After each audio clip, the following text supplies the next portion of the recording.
Muy buenas a todos, todas, todos estudiantes de la Pontificia Universidad Católica del Perú. Desde la mesa directiva de la Federación de Estudiantes de la Católica les damos la bienvenida nuevamente a un espacio de entrevistas con candidatos, candidatas a la Cámara de Senadores, senadoras, a la Cámara de Diputados, diputadas.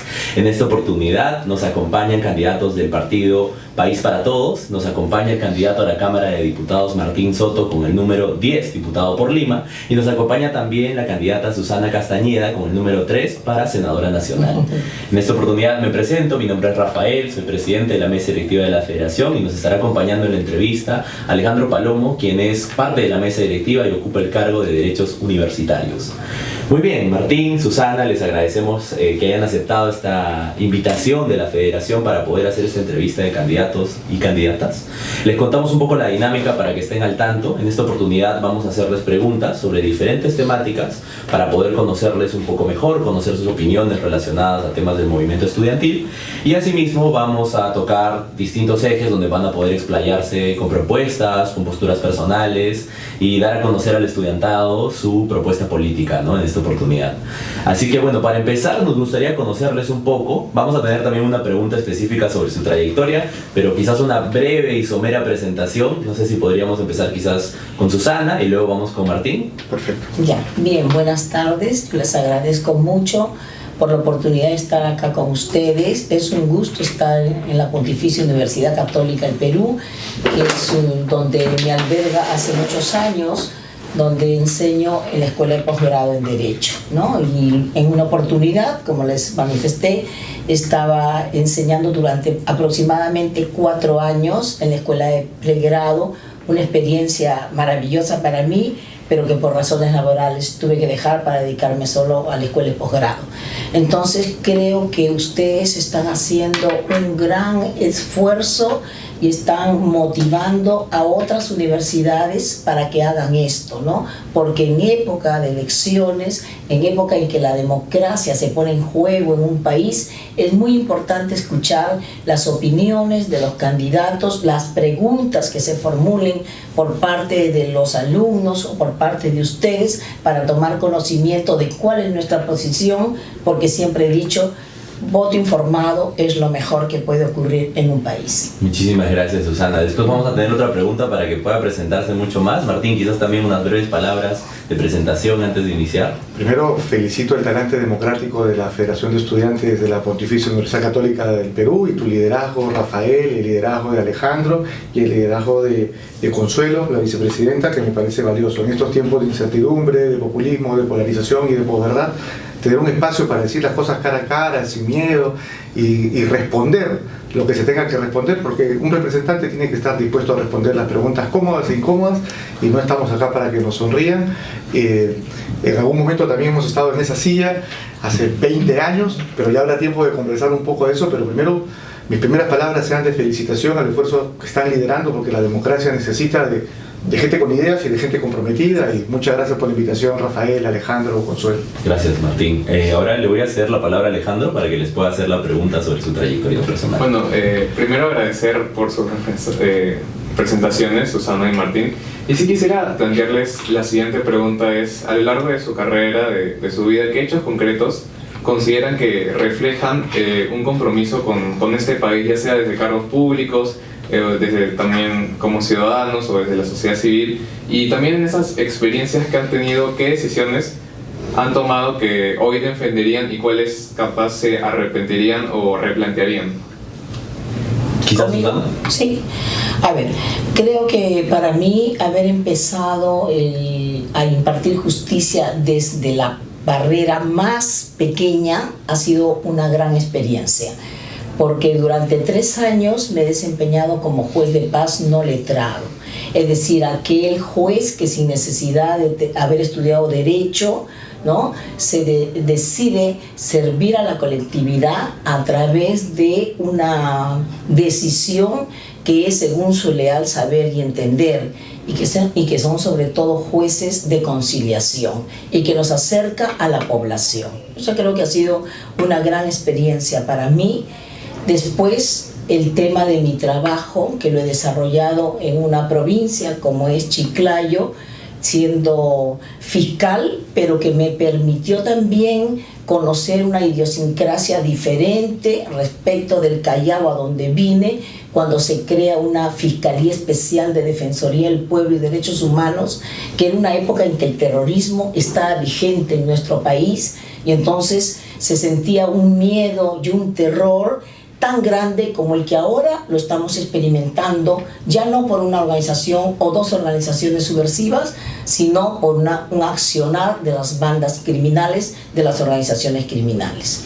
Y también para mí ha sido un motivo de gran entusiasmo y de formarme como profesional el haber dejado Chiclayo para venir a Lima, porque no es fácil desarraigarse de su familia para estudiar acá en Lima y luego irme al extranjero, porque tuve la oportunidad de que en la Embajada de España me dio una beca para ir a estudiar un doctorado en Derecho Constitucional, y luego a partir de ahí ya pude ir a los Estados Unidos también becada para estudiar en Nuevo México y en Puerto Rico, ¿no? Entonces creo que para nosotros profesionales la capacitación y la especialización debe ser constante. Y si no tenemos el aporte de nuestro país o también de la cooperación internacional para formarnos, eso también hace que en determinado momento un estudiante o un profesional quede como en el tiempo atrasado y no llegue a comprometerse más con los avances que hay en una colectividad. Y bueno, el valor de la familia, ¿no? Para mí era importantísimo estar vinculado a mis padres, a mis hermanos, pese a que estaba lejos. Por eso es que decidí volver, porque además consideré, porque pude quedarme en el extranjero, porque me pidieron que me quede ahí. El doctor Lucas Verdú, un conocido constitucionalista español, para que yo pueda trabajar con él, y yo dije no, mi país me necesita, y yo regresé por él. Martín, quizás. Sí. Bueno, gracias Alejandro por la pregunta. Primero contar que mi vida siempre ha estado vinculada a la universidad y principalmente a esta universidad. Cositas así salteadas. Fui asistente de cátedra de Henry Piz, mi mentor también fue don Enrique Bernales. Pude ser presidente de la Federación de Estudiantes cuando fue su 50 aniversario. Además apoyado obviamente por el profesor Henry Piz, que era nuestro mentor, era el mentor de una generación. Por acá tengo encontré ahora entre mis viejos trapos el grupo con el que llegamos, que se llamaba Vanguardia Universitaria, pero no vanguardia por izquierda ni nada de eso, vanguardia porque todos escuchábamos a Charly García y tenía este disco que decía la vanguardia es así, y nos lo agarramos y se acabó, está viejito, está perjudido porque está viejo. Académicamente estuve siempre ligado a hacer todos los peldaños, ¿no? Asistente de cátedra, jefe de prácticas, profesor contratado por horas, y ya luego, en la actualidad soy decano y dirijo la maestría en gestión pública, pero no en esta casa, sino en la Científica del Sur. Y cosas de las cuales pueda recordar y estoy orgulloso, yo te diría, una primera precisamente la Federación de Estudiantes, y que lideramos en ese momento. Se había dado la marcha de las manos blancas porque se dio la ley Wolfenson, una ley con nombre y apellido que beneficiaba a una serie de corruptos que en 24 horas salieron de la cárcel gracias a esta ley. Y salimos, fue un momento en donde toda la ciudadanía se manifestó, el Tribunal Constitucional retrocedió en un acto que no ha tenido precedentes en la historia de corregir su acción, y esos señores volvieron a la cárcel. Lo otro que te diría más decir, bueno, lo otro fue, participamos de la clínica jurídica de acciones de interés público de la PUC, suena largo, pero fuimos, junto con la Universidad de Yale, las únicas dos universidades del mundo cuyos amicus curiae formaron parte de la sentencia y de los elementos de convicción con los cuales se sentenció a Alberto Fujimori, ¿no? Entonces creo que esos son hitos que marcan tu desarrollo y tus convicciones. Y en tiempos más recientes, siendo ya un directivo de una transnacional y etcétera, pasó lo de la toma de Lima, ¿no? Cientos de campesinos y estudiantes en San Marcos fueron atropellados por las fuerzas del orden y los militares, y yo, como parte del grupo Valentín, por el expresidente Valentín Paniagua, me apersoné como abogado, estuvimos en la DIRCOTE, y yo fui responsable de la liberación de la única persona que salió en libertad ese día, que además, no vamos a decir su nombre, pero estaba embarazada de 7 meses y medio, y además estaba boca abajo con su niña que tenía también 7 años. Entonces no había derecho a que ese tipo de maltratos se den, y son las cosas que creo que para eso uno tiene que estar bien formado, tener las herramientas, pero tener el corazón bien puesto, ¿no? Y algo ulterior que también me da orgullo es, durante el tiempo que fui consejero de algún primer ministro, se dio, ustedes recordarán, el caso de Eivie Ágreda, no sé si lo recuerdan. Eivie Ágreda fue una peruana que fue incendiada en un transporte público en Miraflores y falleció. Pero de ese momento, a iniciativa mía, el primer ministro y todos los que estábamos en ese momento trabajando con él, nos reunimos de emergencia y se decidió aportar, porque cuando hay voluntad política y hay liderazgo, se mueven los presupuestos, se mueve todo, 54 millones para fortalecer los centros de atención de emergencia mujer. Y eso, que fue una respuesta política, coyuntural, luego se estableció, y los centros de atención de emergencia mujer han venido incrementando su financiamiento, lo cual es bueno, aunque el inicio haya tenido que ser tan triste, porque tomó la vida de Eivie Ágreda, a quien muchos se han olvidado, pero creo que también son banderas que tenemos que tener con nosotros para que esas cosas no se repitan.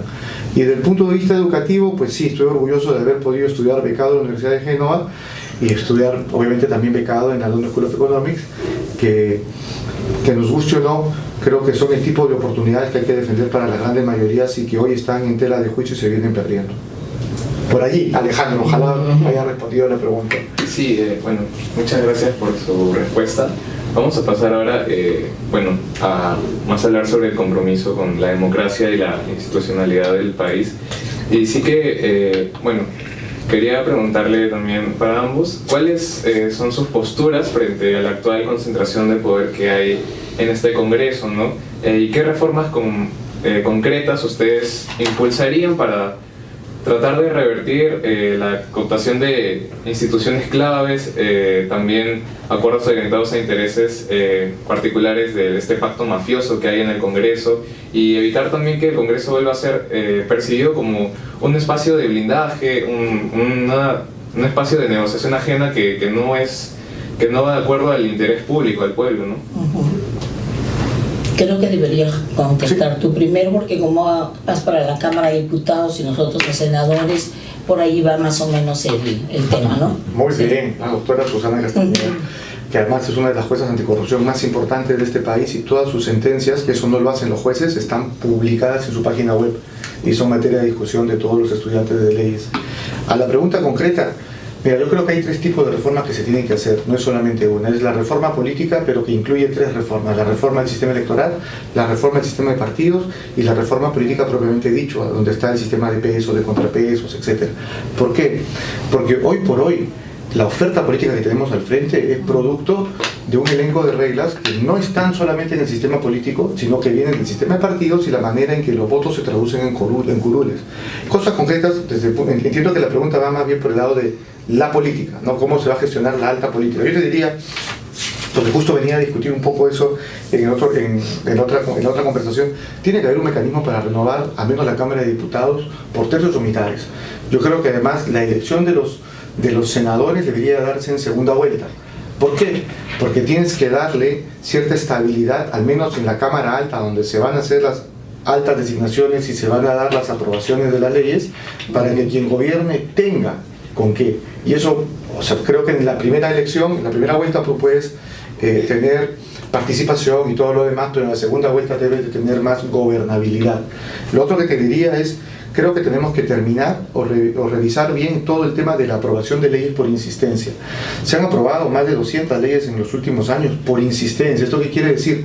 Que mandas la autógrafa al presidente, el presidente no la aprueba y la Cámara dice: apruebo por insistencia, y en 15 días eso, sin la firma del presidente, es ley. En otras democracias, cuando el presidente observa la ley o no se pronuncia, esa ley o va a la congeladora o tiene que reiniciar todo el trámite desde comisiones. Pero acá hasta el trámite de comisiones te lo puedes saltar. Todo eso es parte de lo que creo que está mal. También creo que tenemos que tener una cámara regional para acercar la representación a la ciudadanía, y te diría que sería importante discutir el tema de la vicepresidencia. Es decir, hay otras democracias en donde, por ejemplo, el que puede suceder, es decir, hablo de la vicepresidencia con ocasión de la sucesión constitucional, eso tiene que ser discutido, yo lo sacaría de allí. Pero en fin, no me quiero andar. Yo creo que hay dos cosas: Hay que fortalecer las instituciones, como ha dicho el Premio Nobel de Economía recientemente ganador, pero también tenemos que asegurarnos de que gente preparada, capacitada y con ideas propias llegue. De otra manera, la política va a seguir no solamente aprobando leyes pro mafia, leyes pro crimen, sino leyes además que ponen en riesgo el espacio fiscal y la economía, o leyes que atentan contra la cultura, como la ley del cine, que me parece muy mala, salvo la parte de cine por impuestos, ¿no? Por allí irían las respuestas una vez más. Alejandro, y se la paso a la jueza, la ex jueza contra la corrupción. Sí, sí, me parece muy interesante tus reflexiones. Es cierto que nosotros teníamos antes un presidencialismo, ¿no es cierto? Pero que hemos visto que esto se ha transformado hacia un tema donde es el poder legislativo el que va a acumular fuerza. ¿Qué pasó? Nosotros hemos visto que producto de la gran corrupción que ha vivido nuestro país, el presidente, a partir del presidente Fujimori, va perdiendo mucha fuerza, ¿no? Y a partir de lo que pasó con Pedro Pablo Kuczynski y los demás presidentes, cuando se conoce el tema de Odebrecht, se empieza a conocer pues, que todos habían estado vinculados a casos de corrupción. Y esa situación, aparentemente, miren que no tendría mayor consecuencia si es que nosotros no tuviéramos en la Constitución el artículo 117 que establece por qué delitos puede ser acusado el presidente de la República, empieza a generar un problema que no se había visto, ¿no? Entonces, tú le puedes exigir al fiscal de la Nación de que proceda a investigar a presidentes que han cometido delitos distintos a aquellos que tengan que ver con el ejercicio de la democracia. Entonces empieza toda esa situación y van perdiendo un poco de fuerza y pasamos a un escenario diferente en nuestro país, ¿no? Que se va a producir las mociones de vacancia generalmente por falta de capacidad moral. Y claro, todos nuestros presidentes van a ser vacados o a través de mociones de censura.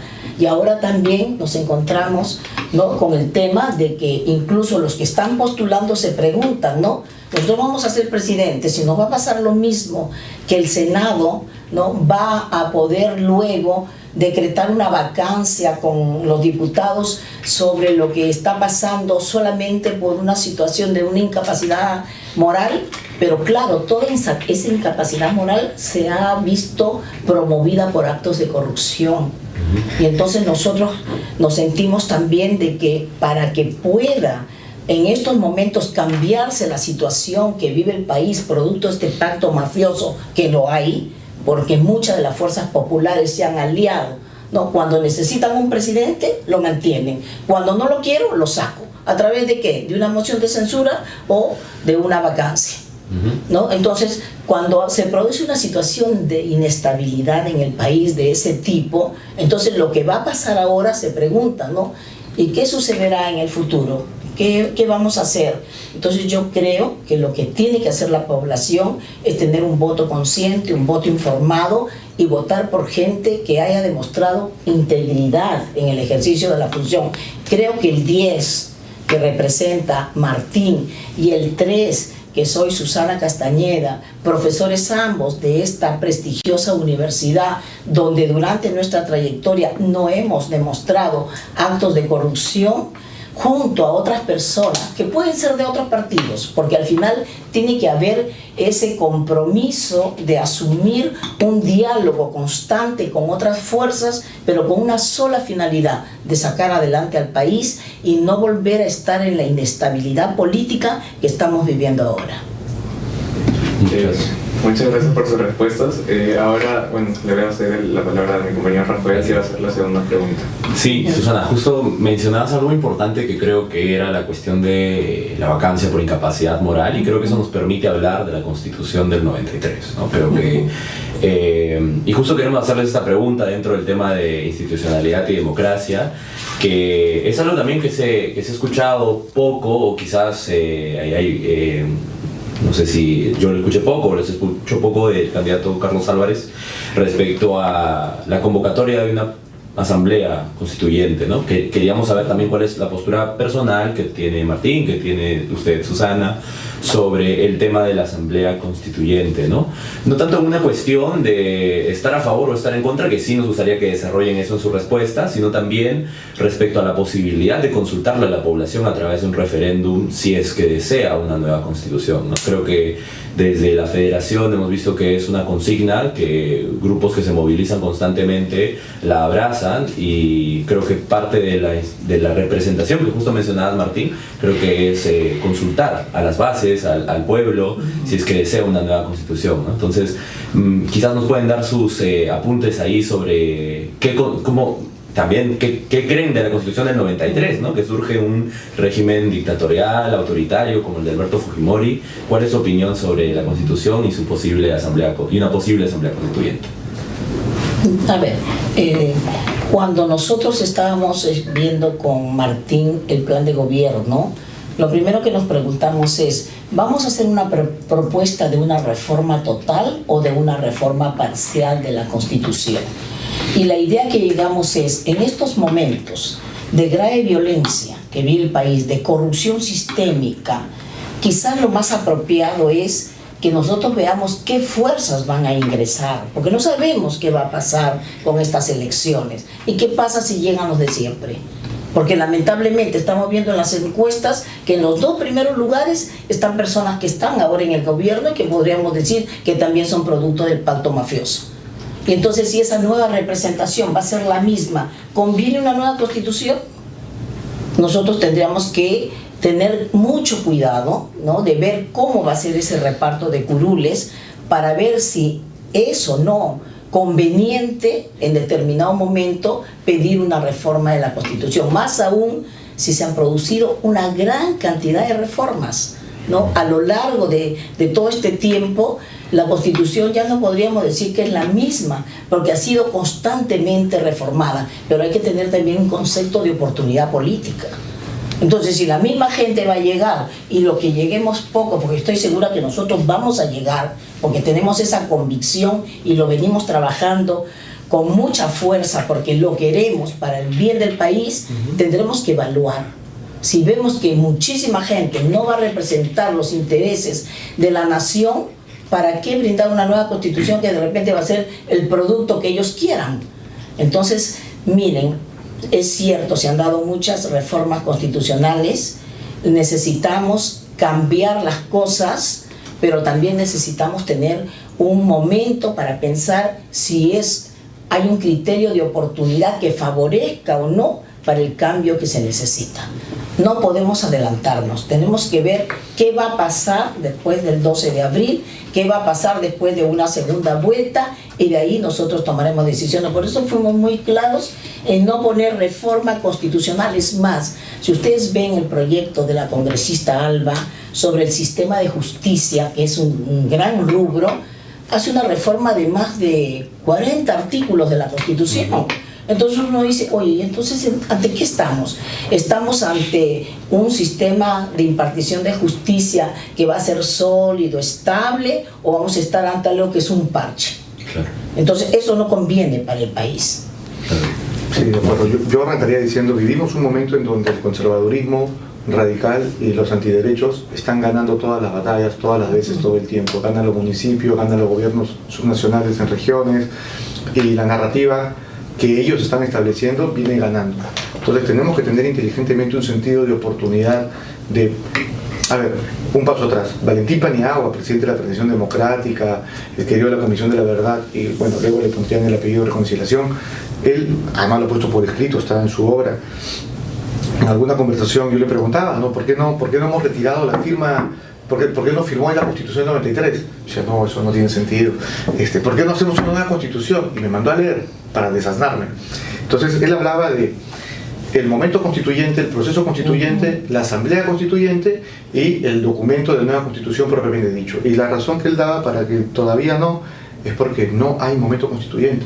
Que algunos grupos quieran no hace que eso sea un momento constituyente. Y me decía, tienes que leer la coyuntura, como ha dicho Susana.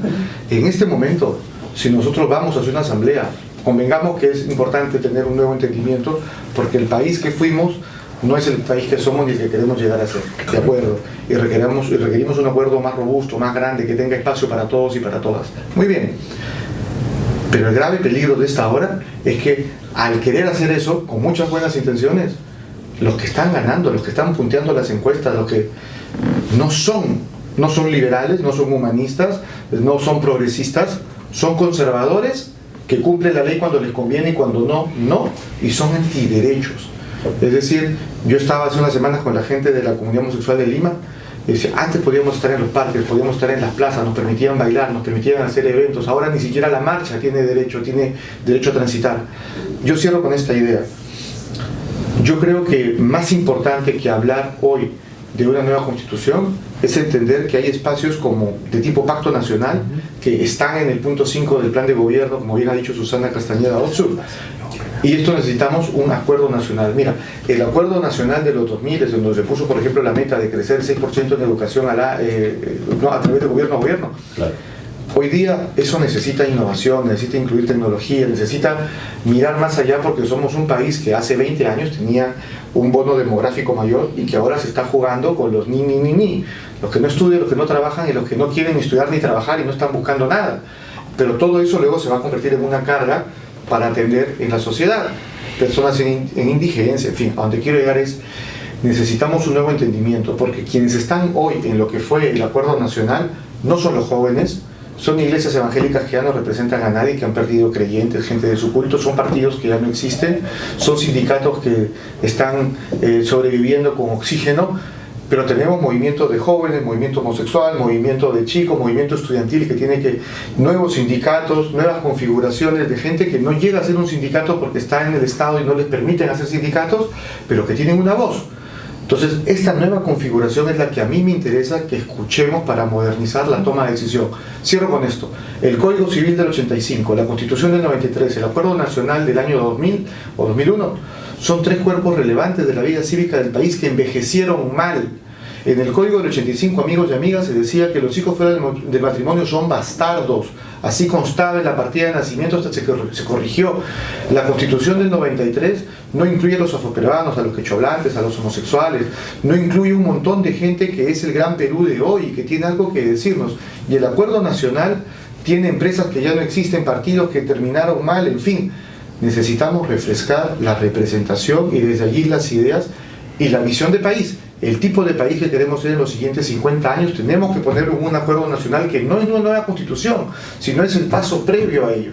Y el de País para Todos lo tenemos súper claro, y Susana en el Senado y Martín Soto abajo, en la Cámara Baja. Lo vamos a hacer y lo vamos a hacer bien. Gracias, Martín. Muchísimas gracias, Susana, Martín, por sus respuestas.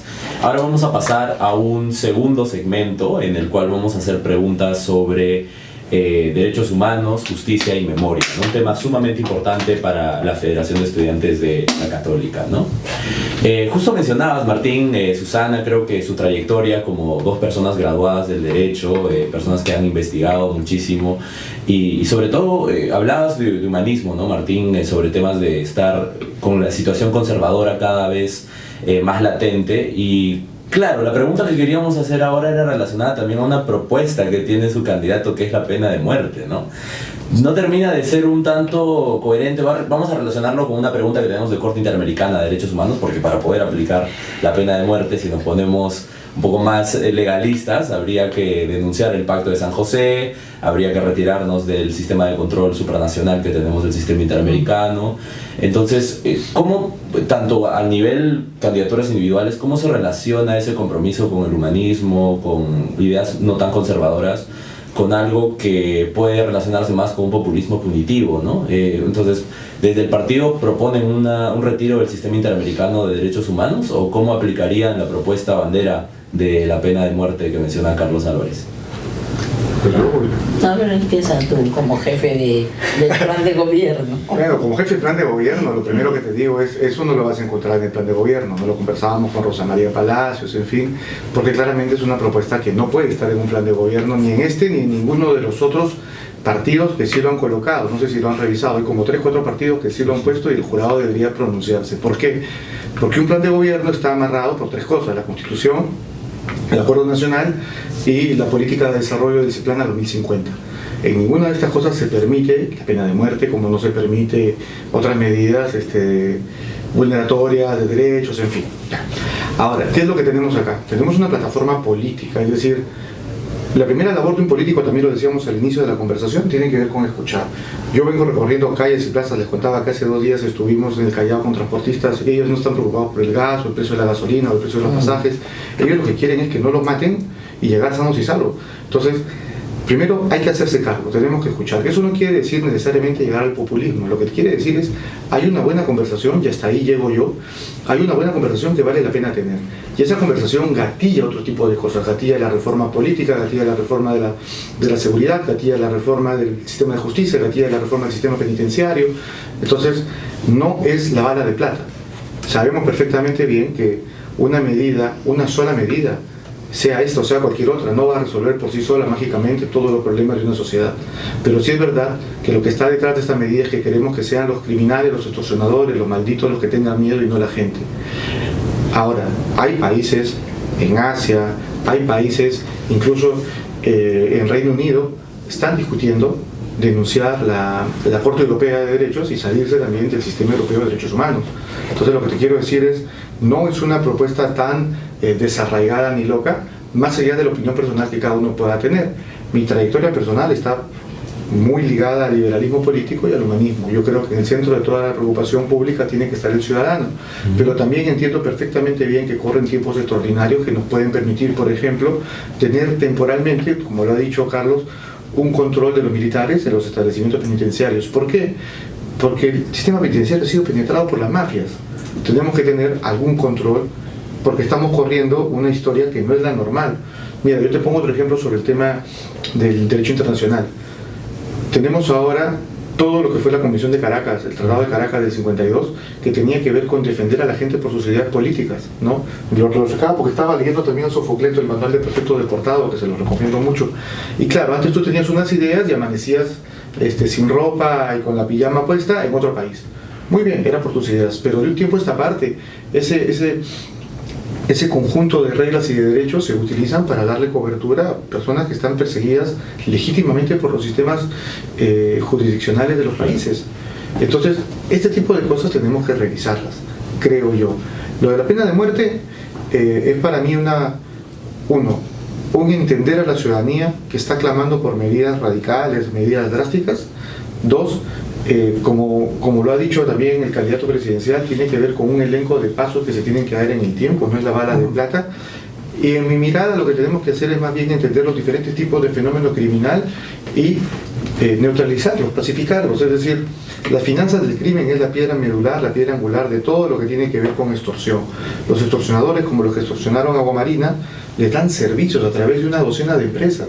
Ellos dicen, yo soy un empresario, porque yo le doy el baño, le doy el catering, le doy la luz, le doy el transporte, le doy el sonido, le doy los toldos, yo facturo, yo pago impuestos. ¿Cuál es el problema? Claro, el problema está en que se los estás dando a 20 veces el valor de mercado y les estás diciendo que si no contratan directamente contigo los vas a matar. Entonces eso se soluciona de otra manera. Pero yo creo que es una discusión, insisto, que vale la pena tener para imprimir el sentido de urgencia y para tener sintonía con la ciudadanía. Es decir, la ciudadanía necesita sentirse escuchada y arropada por sus líderes, y hoy día los líderes no están escuchando. Yo creo que hay un valor en lo que Carlos está haciendo, que ha conectado con las grandes mayorías que están buscando salidas diferentes para un problema que ya no saben cómo más hacerlo. De eso a la política pública todavía hay una distancia que vale la pena discutir paso por paso, porque yo creo que la política no es cuestión de todo o nada o de botones que se prenden o se apagan. La política es cuestión de más o de menos y de ir dando y generando consensos hacia objetivos que tengan un impacto en mejorar la vida de la gente. Y acá la primera batalla es, sí, tenemos que traer paz a las familias y enfrentar al crimen y la extorsión. Y son buenas las propuestas que están en nuestro plan de gobierno, donde no está este tema que usted ha tocado, y también son buenas las propuestas que están en los otros planes de gobierno, y lo que nos diferencia tiene que ver con el liderazgo político y la capacidad de ponerlos en marcha y entender también el espacio fiscal, porque no es verdad, como ha dicho Porky, que le va a poder meter 1.000 millones de soles o tantos drones cuando 70% de las comisarías no tienen ni agua ni desagüe, y cuando tenemos además que los policías no tienen ni chalecos antibalas.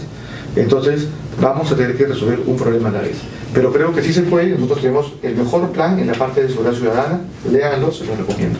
Claro, Martín, antes de que responda Susana, entendemos ese punto, creo que es importante la cuestión de la representación, pero hasta cierto punto también hay cierta voluntad política por retirarse del sistema interamericano para poder aplicar una pena de muerte, ¿no? Entonces eso no termina de ponerlos también al costado de lugares que quieren retirarse del sistema interamericano, Fuerza Popular, Renovación Popular, por cuestiones mucho más relacionadas a regresión en derechos, ¿no? Entonces, ¿cómo poder, claro, en un país donde existe tanta desinformación y una brecha de acceso a oportunidades y educación de calidad tan marcada, decir públicamente en un debate público como el televisado pena de muerte y luego explicar, no, hay una voluntad política recién de deliberarlo, ¿no? Entonces, para circunscribir la pregunta, quizás sí puede ser dicotómica entre sí, ¿no?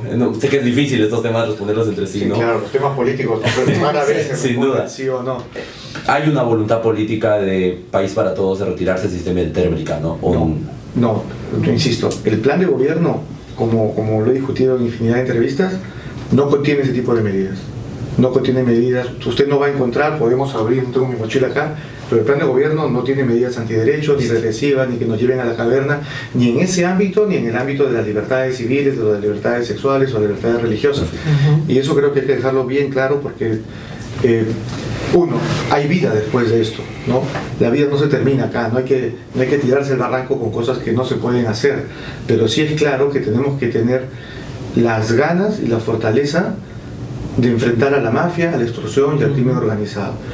Y la propuesta que está llevando Carlos es parte de una plataforma política. Dentro del elenco de medidas de política pública, como las que mencionaba Susana, en el plan de gobierno, eso al día de hoy no está presente. Pero creo que es una discusión que conecta con la ciudadanía y que incluso, te diría yo, pensándolo a partir de la pregunta, reflexionándolo acá con ustedes, creo que puede ser incluso una válvula de escape porque la gente ya no sabe qué más hacer. Claro. Sí, es una cosa que es preocupante. Es preocupante que hayamos llegado a este nivel de deterioro institucional, pero creo que la respuesta, en mi opinión, va por otro lado, va por entender las finanzas del crimen, va por controlar todo lo que está en la ley, pero hay que reformarlo. Todo lo que es armamento, municiones y explosivos, porque todas las cosas que se hacen, los fusiles y las armas no caen del cielo, la mayoría son internadas legalmente y luego se denuncia la pérdida porque usted, Rafael, o usted, Alejandro, podían comprar 100 fusiles AKM y luego decir que se les perdieron. Claro. Y no pasa nada. Entonces hay un elenco de cosas que tenemos que cambiar y fortalecer, y creo que la discusión técnicamente como jefe del plan de gobierno y como candidato, Susana también es quien lidera toda la parte de anticorrupción y reforma del sistema de justicia del plan de gobierno, creo que hay que hacerlo desde esa mirada, ¿no? Hay voces que altisonantes y está bien, yo lo entiendo porque es parte de un debate político, pero en algún momento tenemos también que atemperar la conversación y ver cuál es el terreno de lo que verdaderamente se puede hacer, porque como usted bien ha dicho, Rafael, hay un elenco de medidas y por eso tampoco puede estar en un plan de gobierno de ningún candidato, porque no son del gobernante, ¿se entiende? Es decir, si yo digo que mañana tenemos que hacer tal cosa y eso no es un atributo del gobernante, entonces no lo puedo poner en un plan de gobierno. Para graficarlo más, es como que yo diga, mañana yo voy a sentenciar tal cosa como presidente, y decir, pero usted no es juez. Entonces eso no puede estar en un plan de gobierno porque no es un atributo del presidente hacer esto por sí solo. Va a requerir de otras cosas, de otras facultades, de otras reformas que hay que discutir con los demás.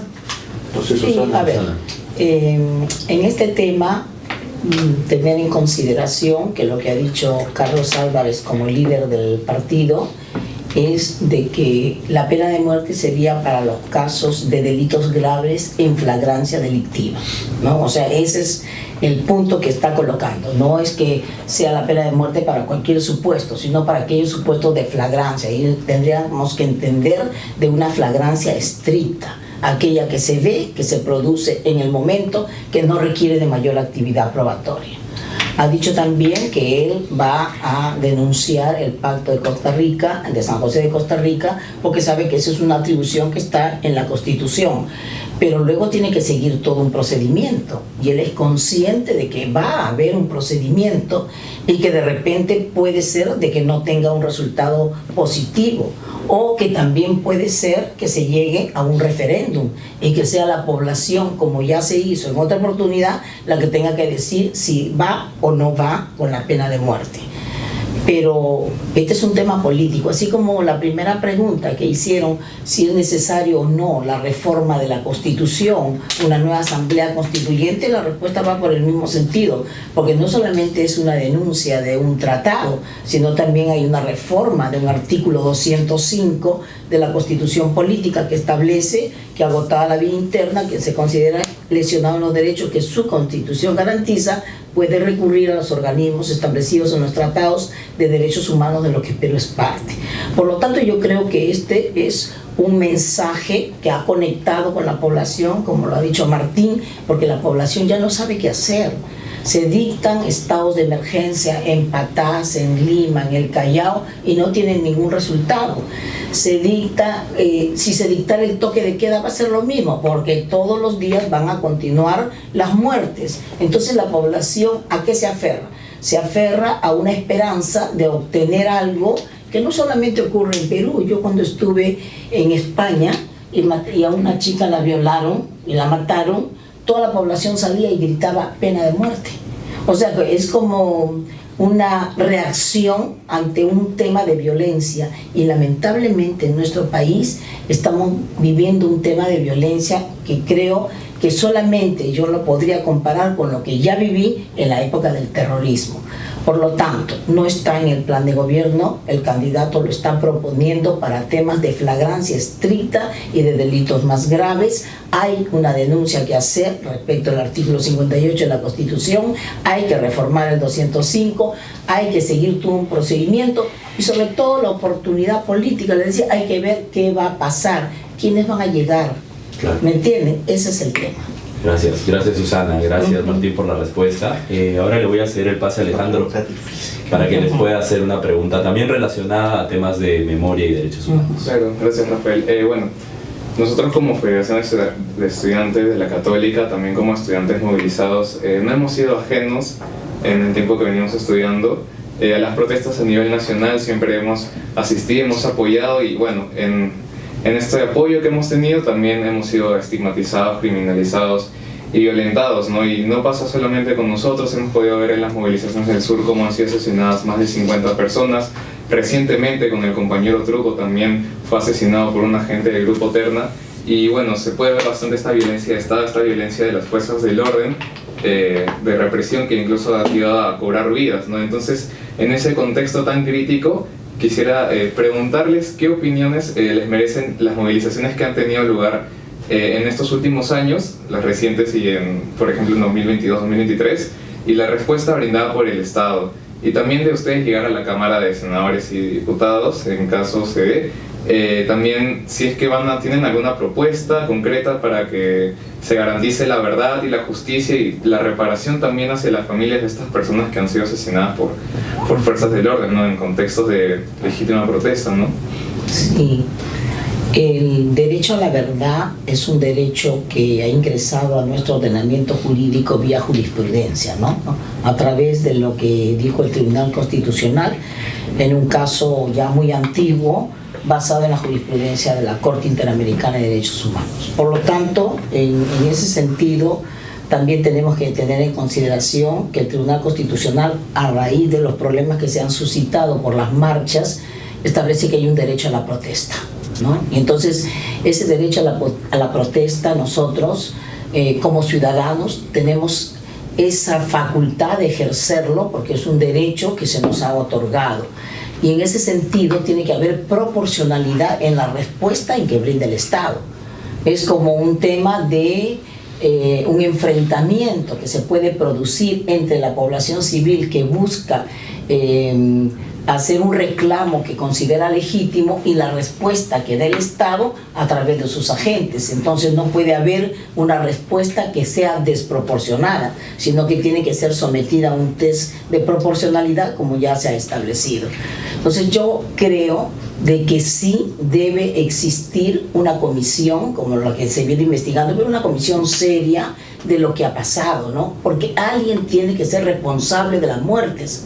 O sea, si han ocurrido muertes, alguien tiene que pagar y se tiene que establecer qué es lo que pasó para que no vuelva a ocurrir, ¿no? Y por eso yo hablaba del derecho a la verdad y considerar lo que ya pasó con la Comisión de la Verdad y de Reconciliación, pero lamentablemente también tenemos que el Tribunal Constitucional recientemente ha emitido una sentencia por mayoría 4 votos contra 3 de los magistrados del Tribunal Constitucional, donde graves violaciones de los derechos humanos que han sido considerados imprescriptibles y que no pueden generar impunidad, vía una ley que ha sido ratificada como constitucional por el Tribunal Constitucional, se va a quedar en el ordenamiento jurídico. Y cuando los jueces quieren aplicar control difuso para decir que respecto de ese control que ha hecho el Tribunal Constitucional cabe un control de convencionalidad, ¿cuál ha sido la respuesta? La respuesta ha sido denuncia contra los jueces por prevaricadores, o que hay que barrer a todos los jueces por actuar como están. Entonces hay que buscar garantías, y ante la pregunta que haces, ¿qué hacer respecto de aquellas personas que estamos postulando para diputados o para senadores? ¿Qué hacer respecto de una situación como esta que se presente en el futuro? Yo creo que lo que tenemos que hacer es una labor de fiscalización, ¿no?, de lo que ha ocurrido, formar una comisión con los nuevos representantes para que investiguen lo que ocurrió, establecer que hay un derecho fundamental a la verdad y un derecho fundamental a la protesta de los ciudadanos, y llegar a conclusiones y evitar que vuelva a pasar lo que ha ocurrido con la ley que se considera sobre la imprescriptibilidad de los delitos de lesa humanidad. Sí, de acuerdo, ¿no? O sea, yo creo que tenemos que defender la justicia, la memoria y la reparación. Yo creo que hay un elenco de postulados que tienen una sociedad fragmentada, pero como dice Roberto Bargarella, que seguramente lo leen ahora ustedes en las aulas, el derecho a la protesta es el primer derecho. Tenemos que tener claridad de que si no garantizamos este derecho que además está íntimamente vinculado a la libertad de expresarse, tenemos un problema como sociedad. Por otro lado, sí, creo que hace falta armar una buena comisión en Cámara de Diputados. Espero que tengamos también el respaldo del Senado, no solamente para estos hechos de sangre y de violencia, sino también para entender un elenco de cosas que han pasado en el último quinquenio y que no tienen respuesta, ¿no? Y que son igual de graves, porque también se trasladan o se expresan en coste de vidas, ¿no? Y lo otro es, yo estoy totalmente de acuerdo, cada vida perdida a manos o bajo responsabilidad del Estado, por indicaciones de Estado, bajo la organización o la jerarquía que se esté dando, tiene que tener un responsable político. O sea, la gente tiene que hacerse cargo. Si uno es ministro de Estado, si uno dirige el teatro de operaciones, si uno es presidente de la República, tiene que dar la cara y explicar.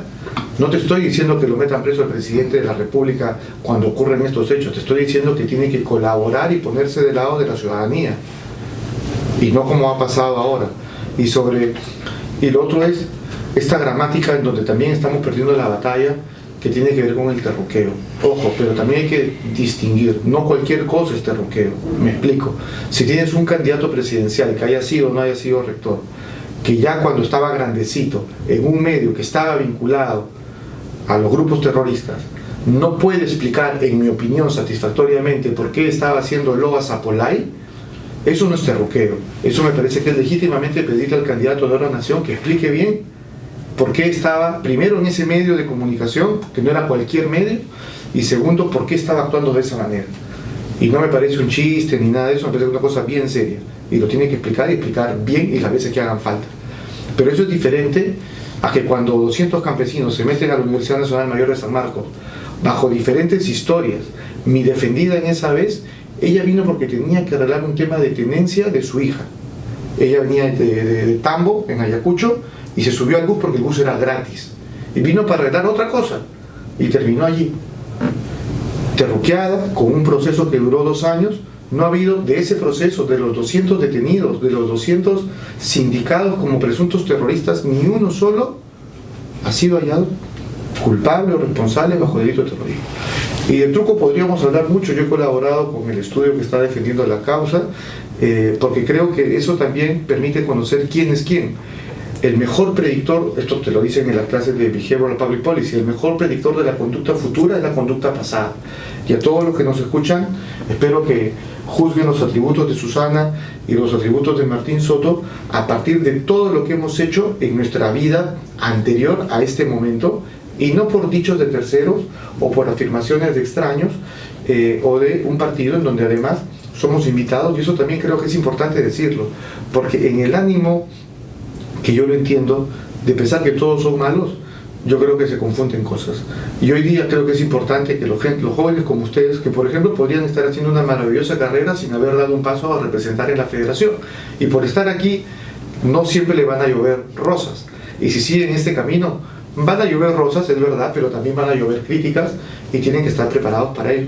Pero sea cual sea la ideología que ustedes tengan, eso no los hace malos. Y lo que le quiero decir a la gente es, si los buenos, si los que estamos preparados, si los que tenemos experiencia, no damos la batalla para que las cosas se corrijan y las grandes mayorías tengan un espacio vivible en este país, vamos a seguir sometidos en manos de la mafia, que además la mafia no es solamente mafia en términos de corrupción, también es mafia en términos de ser conservadores, en términos de ser antiderechos, y en términos de que hay un contubernio extraño que legisla en contra de los intereses de las grandes mayorías.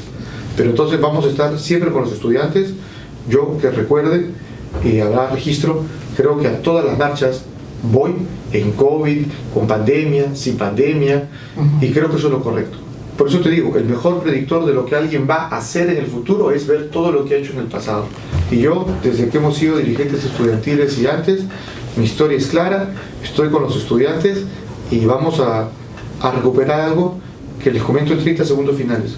Cuando yo fui presidente de la Federación de Estudiantes, nosotros podíamos tocar la puerta de ministros de Estado, pero principalmente de congresistas, y nos atendían.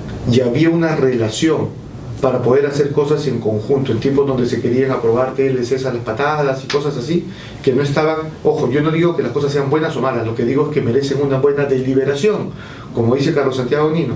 Y esta deliberación, este proceso deliberativo se viene perdiendo como se vienen perdiendo los modales democráticos. Hace 20 años, la Federación de Estudiantes podía y tenía las puertas abiertas para generar estos diálogos y para que la universidad sea un punto de encuentro. Acá hicimos la Semana de Derechos Humanos, que pasó a ser el encuentro de derechos humanos que tomó el IDEPUC, pero cuyo liderazgo estuvo en todas las presidencias que me precedieron y que nosotros consolidamos con la universidad, igual que la Feria del Pollito, que me da gusto que le mantengan el nombre, y ese tipo de cosas también está bien porque le da continuidad, pero vamos a estar siempre con los jóvenes, siempre con los estudiantes, porque de eso se trata el futuro del país, y por eso nuestra propuesta principal tiene que ver con recuperar Beca 18 y triplicarlas, pero hablaremos de eso seguro más adelante. Muy bien, muchísimas gracias Martín, muchísimas gracias Susana. Ahora vamos a pasar a un tercer bloque temático, que es el bloque de educación, un tema que nos moviliza muchísimo como Federación de Estudiantes. Para eso les voy a hacer una primera pregunta relacionada a la ley universitaria, ¿no? Bueno, la ley universitaria creo que ha generado diferentes posturas, ¿no? Centrándonos solamente en las federaciones consideramos, tanto la de la Católica como diversas, tenemos posturas encontradas respecto a esta ley, ¿no? Creo que hay avances considerables, pero también errores desde su génesis, ¿no? Entonces, sobre todo, cómo se aprueba la ley universitaria y cómo se gesta, ¿no? Creo que eso es importante, ¿no? Creo que la participación de la representación estudiantil es vital, ¿no? Porque al final somos quienes vivimos constantemente depositarios de esta ley que existe, ¿no? Y quería saber cuál es su postura de esta ley universitaria, si consideran que debería haber una nueva ley universitaria, y también cómo, si es que lo consideran necesario o quizás no, debería de darse la participación a los estudiantes para la aprobación de una posible nueva ley, ¿no? No sé quién quiere empezar.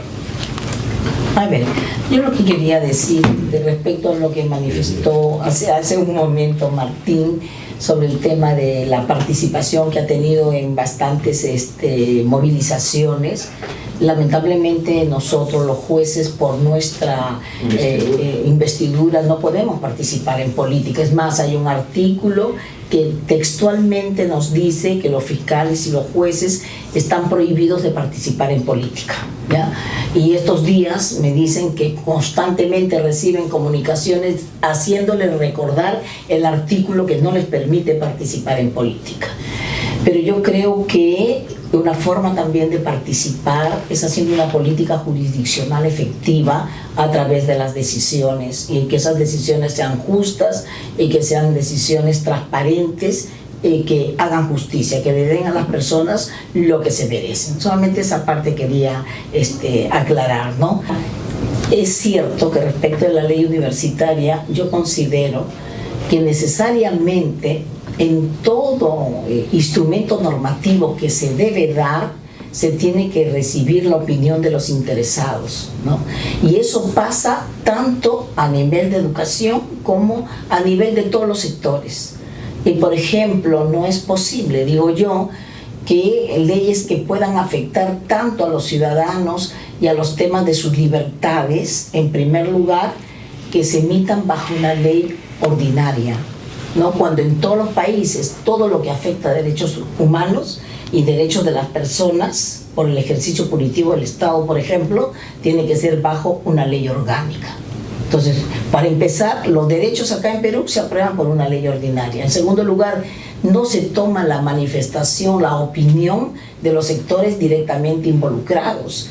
Yo cuando estuve en Puerto Rico me llamó totalmente la atención de que cuando se iban a dictar normas que se relacionaban directamente con el sector de justicia, a los primeros que les consultaban eran a los jueces, a los fiscales y a los colegios de abogados.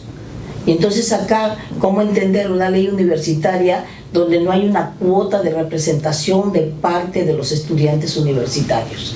Entonces yo creo, y si ustedes, los diputados, Martín, y además se dice el profe Martín, tendrán que pedir una nueva ley universitaria, más aún después de todos los problemas que han ocurrido con SUNEDU y todo lo que sabemos nosotros, los manejos que se vienen dando al interior de determinados partidos políticos que manejan el sector de educación, y por eso es que la calidad educativa en nuestro país, salvo honrosas excepciones como es la Pontificia Universidad Católica del Perú, deja mucho que desear. Entonces creo que sí es necesario una nueva ley universitaria por todos los problemas que esta ha generado, la representación del sector universitario y también de los profesores, porque directamente involucrados no están solamente los alumnos, sino también los profesores, ¿no? Y esperar que haya un debate que sea de lo más fluido y de lo más democrático para brindar al país la ley que permita que la educación en nuestro país sea un modelo y no sea más bien una experiencia de un franco retroceso. Muchas gracias, Susana. Martín. 3 ideas, ¿no? La primera es deliberación, deliberación, deliberación. Es decir, el proceso deliberativo es tan importante como el producto de la deliberación. El grave mal de la ley universitaria, más allá del producto, de cómo se ejecuta y cómo se termina de implementar, es que hoy en día tú necesitas aprecio por la democracia, y el aprecio por la democracia pasa porque todos aquellos que tienen algo que decir y que van a ser objeto de la legislación que se apruebe, tienen que hacerse con ellos. Me parece que, y aplicaba lo mismo, ojo, aplicaba lo mismo con la reforma política que uno de los profesores de esta casa hizo o lideró, que fue una reforma política sin políticos, ¿no? Es así de malo, y por eso tenemos los resultados que tenemos. No se puso a pensar que le podían volar las PASO y todo el sistema se iba al diablo. ¿Te das cuenta? O sea, puso toda la fe en algo que nunca habíamos hecho y que además luego se lo tiraron y nos hemos quedado con los 30 y tantos partidos que tenemos ahora en lisa. Pues de la misma manera con la ley universitaria. 2, yo te digo, se ha perdido el sentido de lo que es la comunidad universitaria. La comunidad universitaria es la comunión de estudiantes, de profesores, de administrativos y trabajadores. Estos 3 son los elementos fundamentales y hoy no están. Entonces, ¿qué quiero decirte? El tercer punto, y cierro. Te dije deliberación, te dije comunidad universitaria y ahora te digo lo más importante: una misión nacional de educación. ¿A qué voy? No hemos decidido qué queremos hacer con la educación de este país, para dónde queremos llegar. Si vamos a la educación primaria, 50% de los niños que terminan la primaria no comprenden lo que leen. Si vamos al sistema de becas, estamos jodidos, no sé si se puede decir, estamos perdidos. Y te quiero decir entonces que falta una misión.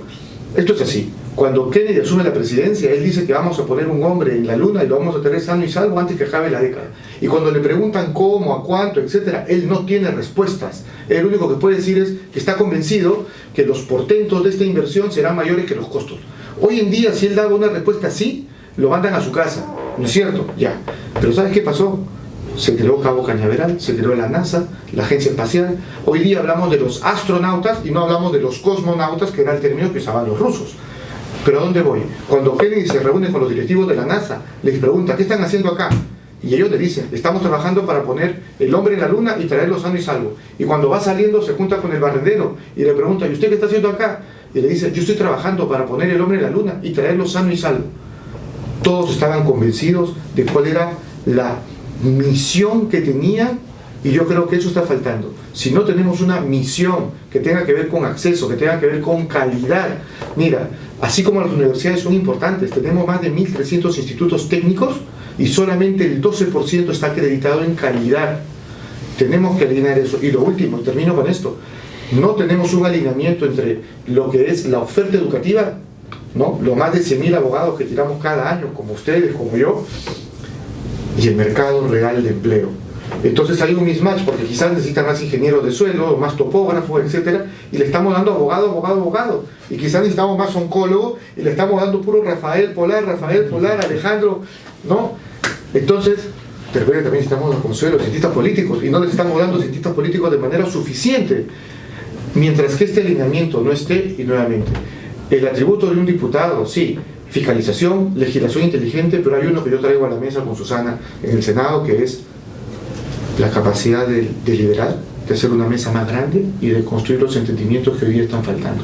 Y ahí las federaciones de estudiantes, las pocas que quedan, tienen que tener un sitial claro. Pero ustedes también tienen que hacer una chamba, porque les está pasando como a los diputados y a los congresistas, que cada vez llegan con menos votos, con menos legitimidad, porque la sociedad está desafecta. Y en eso es lo que yo les pido a todos los estudiantes, es que demos un paso adelante y construyamos el tipo de país en el que queremos vivir. Un país que tenga salud mental, un país que tenga becas por impuestos, un país que cierre brechas de verdad, un país donde no se pierda, o no regalemos, por ejemplo, 26.000 millones de soles a la industria de exportación. Cuando esos son, escúcheme bien, son 14, casi 15 puntos de impuestos, son casi 2,2, 2,4 puntos del PBI. Tenemos que ajustar el país, nosotros sabemos cómo. País para todos. Muchas gracias, Martín. Ahora vamos a pasar a otra pregunta, la vamos a hacer tanto Alejandro y yo, primero relacionada a temas de becas, y Alejandro también va a hacer la pregunta sobre presupuesto de universidades públicas. Bueno, creo que tenemos que hablar también sobre la importancia de la universidad pública de calidad, ¿no? Creo que justo lo mencionaba Susana, hay oferta educativa privada de calidad, sin embargo creo que cada vez más existen, bueno, el presupuesto, creo que ahí lo mencionará Alejandro en la pregunta, no es del todo adecuado en cuanto a términos de buscar una universidad pública gratuita, ¿no? Pública de calidad, perdón, ¿no? Entonces, hilándolo también con el tema de las becas, ¿no? El tema de beca 18, creo que es al final una propuesta importante que rompe muchos círculos de pobreza. Sin embargo, con lo que se ha visto estos últimos meses ya, parece no haber un real interés, ¿no? Un real interés político, una voluntad política de sostener un proyecto que al final es un punto de inicio para poder tener educación gratuita de calidad, pero también creemos que es importante. Entonces quería preguntarles, en cuanto al tema de beca 18, ¿cuál es la postura de País para Todos? También cómo han analizado el panorama respecto a lo que pasó con las becas que se prometieron, que nunca se entregaron, y ahora la constante propuesta de reingeniería del sistema de Pronavec, ¿no? Pronavec, perdón. Y Alejandro, no sé si quieres hacer también la pregunta del presupuesto para que puedan responder a las dos conjuntos. Claro, también, bueno, enfocado en lo que dice Rafael, se está viendo que hay un mayor recorte de presupuesto hacia la educación, hacia las universidades públicas, lo que claramente deteriora el futuro de los futuros peruanos, ¿no? Entonces también, agregando la pregunta, quisiera saber qué medidas concretas tienen ustedes para impulsarlas y para evitar estos recortes al presupuesto que se están haciendo, ¿no? Y así también garantizar una educación superior de calidad y sobre todo accesible y equitativa. Voy a ir respecto de la parte de la educación de calidad, y lo del presupuesto lo podrías decir tú, Martín, porque veo que el tiempo nos gana y hay que también dosificarlo, ¿no? Entonces, miren, yo parto de la idea de que en las universidades públicas hay muy buenos estudiantes. Yo tuve la oportunidad de ser profesora de planta de la Universidad Federico Villarreal. Entonces allí advertí el esfuerzo que hace el alumno para dar un examen de ingreso, ¿no?, fuerte y poder llegar. Lamentablemente, cuando ya está dentro de la universidad, no tiene la calidad de enseñanza por parte de algunos profesores, quizás la mayoría, que no entienden que así como la salud, así como la impartición de justicia, también la educación es un servicio fundamental que debe brindar el Estado. Miren, a tal punto que varios de mis alumnos de pregrado, en el poco tiempo que estuve, que fueron 4 años, uno llegó a ser el mejor alumno a nivel nacional, ¿no? Y ahora está de intendente acá en el Perú. Entonces yo lo que digo es, entonces sí hay buenos alumnos. ¿Qué es lo que está pasando? Que no se le da la importancia que se debiera, y ese espacio lo copan las universidades privadas, que si fueran todas de calidad estaría bien, pero le negaría el acceso a aquellos que no pueden llegar porque no tienen el dinero. Y ahí el sistema de becas es un sistema especial que permite que aquellos que son muy buenos estudiantes no solamente puedan estar acá en nuestro país con un sistema de becas como el de Beca 18, sino que hubiera un mayor rubro para que puedan ir al extranjero. Pero ¿qué ha pasado? Que también el sistema de educación de las empresas privadas, porque le llamo empresa privada, por no decir qué tipo de universidades y qué tipo de empresarios han hecho de la educación un rubro que es una pérdida, porque estos alumnos simplemente van a ser una fábrica de títulos, y nosotros no podemos concebir a la educación en nuestro país como una fábrica de títulos de que aquellos que sí pueden pagar o pueden obligarles bajo ciertas prebendas políticas a continuar ahí, sigan. Entonces tiene que haber un cambio, y ese cambio sí, en nuestro partido a través del plan de gobierno lo ha implementado, y creo de la mejor manera. Y Carlos Álvarez siempre lo ha dicho, y acá lo va a complementar mi compañero Martín. Sí, sobre la parte presupuestal, primero, el principal problema no es la falta de presupuesto, creo yo. La falta de presupuesto se usa mucho como excusa, la falta de presupuesto, la falta de financiamiento, pero rara vez suele ser cierto. Lo que tenemos es un problema de gestión, y la propuesta concreta tiene que ver con atar resultados de las universidades públicas a metas presupuestales claras. Es decir, más allá de lo que quisiera yo decirte, que es, insistiendo en lo que venía diciendo, hace falta una visión de país y saber exactamente qué queremos hacer con la educación pública de calidad y cuánto estamos dispuestos a invertir, porque claro, ahora más temprano me preguntaban en la Universidad del Pacífico, para ser un país OCDE y tal cosa, digo, no es verdad, es mentira. Los países OCDE invierten entre $12.000 a $14.000, estamos hablando de educación escolar, por niño por año. Nosotros estamos en 1.200, no vamos a llegar, pero además tienen otro tipo de infraestructura, otro tipo de carrera pública, magisterial, es decir, estamos hablando, no estamos comparando papas con papas, estamos comparando papitas con, no sé, con la galaxia. Ahora, también las universidades públicas, ojo, que no sé si aparece en el dato que has revisado, tienen lo que se llama lo directamente recaudado. O sea, San Marcos tiene mercados, tiene el estadio, tiene ingresos por concierto, o sea, por poner el ejemplo de San Marcos, que es una universidad donde yo también enseñaba la maestría de economía. A donde voy es, hay un espacio que tiene que atarse a meta. En general, ese es el cambio que presentamos en el plan de gobierno, que para diferentes programas tienes que alinearlo a meta. Cuando hablábamos de salud, yo te decía que no hay quienes quieran operar en el tema de salud, en el tema de cáncer, y que prefieren estar en el sector privado. Pero ya hay un programa que les da más dinero a todos aquellos que se metan a esta patología. Pero tienes que amarrarlo a una meta presupuestal, o sea, a una meta de cumplimiento en el servicio, en la calidad. Voy cerrando para no tirarme todo el rato. En Beca 18, primero, tenemos que blindar el programa para que nunca jamás a un funcionario de mando medio, quizá mediocre, se le olvide programar el gasto en el presupuesto de la República. Saludos al señor Quero, saludos a la señora Lina, que nos dejaron este problema cuando fueron ellos y el primer ministro en ese momento que dijeron, ojo, la política general del gobierno, y esto hay que revisarlo, Susana, es un instrumento que debería de generar obligación, porque lo está diciendo el presidente del Consejo de Ministros a la ciudadanía, y ahí él dijo 20.000 becas. Yo no puedo ser un primer ministro que digo algo que no hay cómo financiarlo, que en este caso sí lo había, y que no lo quiero hacer o no se me ocurre ponerlo en la prioridad, porque el discurso de investidura que contiene, según la Constitución, la política general del gobierno, tiene que generar alguna obligación. Dos, ¿cómo se resolvería eso hoy? Que también es la pregunta de Alejandro. Yo creo, y se lo dijimos también públicamente al señor Gerí y también ahora al señor Balcázar, si aparece por ahí, bienvenido sea, un decreto de urgencia. Es verdad, el Tribunal Constitucional ha dicho cómo se usa, pero en este caso yo creo que el Congreso no se va a poner en contra de un presidente que cumpla con los jóvenes, con las 100.000 familias que dieron este examen, 100.000 familias además de pobreza extrema, y lo conecto con, entonces dije, blindar el programa. 2, triplicar el programa. ¿Cómo? Yo he hablado ya con varios empresarios de la educación, los que tienen universidades, la Científica del Sur, la Pacífico también, ya es una universidad que cotiza, empresarial, la UPC, la San Ignacio, en fin, nos estamos quedando solos, amigos de la Católica.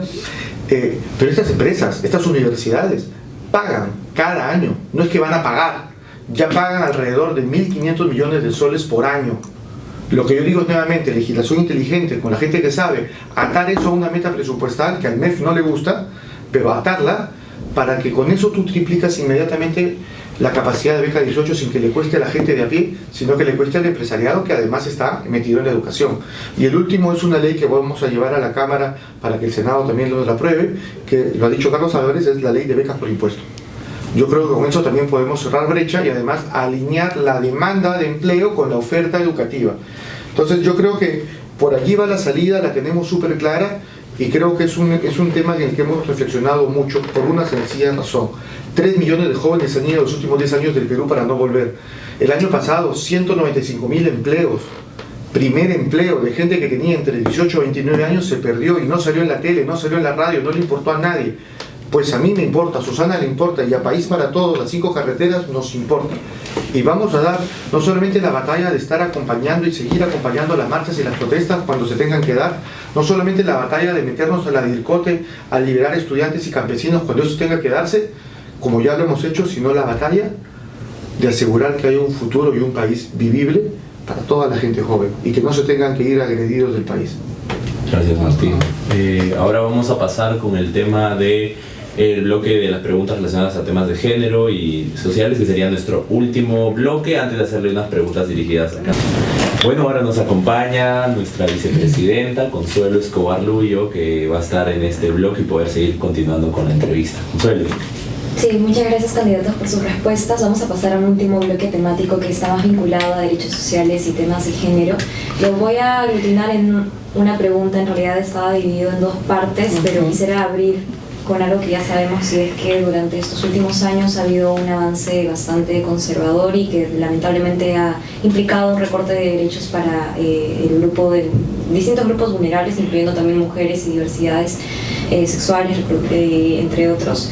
Por lo que como juventudes también nos atañe distintos temas, ¿no? Como universitarias también nos preocupa bastantes temas, en particular también el tema del acceso a una educación sexual integral. Muchas de nosotras, incluyéndome, no hemos accedido a este tipo de información y muchos partidos en realidad no mencionan, o más bien tienen un estigma alrededor de estos temas, incluyendo también el tema del aborto, por ejemplo, que se ha tocado bastante en la campaña, durante toda esta campaña en realidad, y particularmente algo que ya está tipificado dentro de lo legal está el aborto terapéutico, y aún así es algo que sigue siendo obstaculizado, en donde no hay un proceso que se aplique de acuerdo a su reglamento, porque el aborto terapéutico es legal en nuestro país hace ya más de un siglo. Entonces, en ese sentido, quisiera preguntarles quizás a nivel individual o a nivel partidario, ¿cómo ve País para Todos, o Martín, o también la candidata, cómo es que ustedes consideran si es que se podría o no ampliar las causales del aborto actualmente en nuestro país? ¿Estarían de acuerdo con ello? Y si es posible que también haya alguna medida concreta que se proponga eventualmente en la Cámara de Diputados o de senadores, senadoras, para poder también garantizar los derechos sexuales, reproductivos de toda la población, ¿no? Por otra parte, también hay otra situación que ya más al tema del hostigamiento.